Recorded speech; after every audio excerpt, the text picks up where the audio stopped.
अक़वाम मुत्तहिदा में पाकिस्तान के मुस्तकिल मंदूब आसिम इफ्तिखार का कहना है कि अफ़गान सरजमीन पाकिस्तान के खिलाफ इस्तेमाल हो रही है।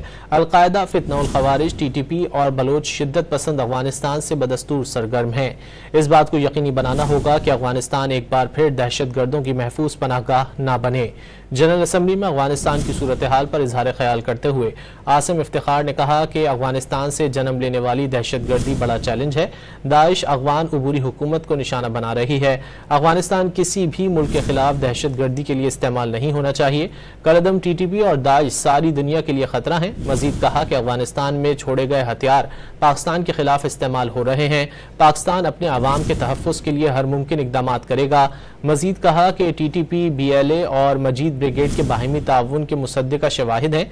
आलमी बिरादरी अफगानिस्तान पर जोर दे के वो आलमी मुआहदों पर अमल दरामद करे।